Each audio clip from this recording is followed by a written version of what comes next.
பிரான்சில் காஃப் மூலம் நிதியுதவி பெறும் லட்சக்கணக்கான குடும்பங்களுக்கு பிப்ரவரி மாதம் கொடுப்பனவு குறைய உள்ளதாக அறிவிக்கப்பட்டுள்ளது.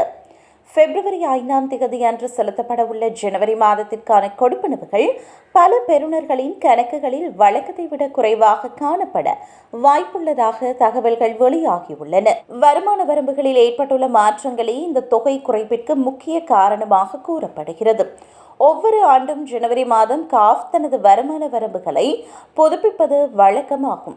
2026ஆம் ஆண்டிற்கான வருமான வரம்புகள் 1.8% மட்டுமே உயர்த்தப்பட்டுள்ளன.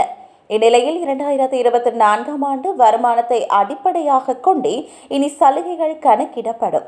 2024ஆம் ஆண்டு பிரான்சில் சராசரி ஊதிய உயர்வு 3% இருந்தால் பல குடும்பங்களின் வருமானம் தற்போது நிர்ணயிக்கப்பட்டுள்ள புதிய வரம்பை தாண்டியுள்ளது. இதனால் அவர்கள் பெற்று வந்த சில சலுகைகளை முழுமையாகவோ அல்லது பகுதியாகவோ இழக்கும் நிலை ஏற்பட்டுள்ளது. உதாரணமாக 2023ஆம் ஆண்டு 55,000 யூரோ ஈட்டிய தம்பதி 2024ஆம் ஆண்டு 58,000 யூரோ வருமானம் பெற்றிருந்தால் அவர்களின் குழந்தை பராமரிப்பு கொடுப்பனவுக்கான புதிய வரம்பை தாண்டிவிடும். இதன் காரணமாக மாதத்திற்கு 98 யூரோ வரை அவர்கள் பெற்று வந்த உதவித்தொகையை இனி இழக்க நேரிடும். குடும்ப கொடுப்பனவுகள், வீட்டு வசதி உதவி மற்றும் ஊனமுற்றோர் கொடுப்பனவு பெறுபவர்களும் இத்தகைய மாற்றங்களால் பாதிக்கப்பட வாய்ப்புள்ளது. ஜனவரி தொடக்கத்தில் வழங்கப்பட்ட கொடுப்பனவுகள் முந்தைய ஆண்டின் கணக்கீட்டிற்கமைய வழங்கப்பட்டுள்ளது.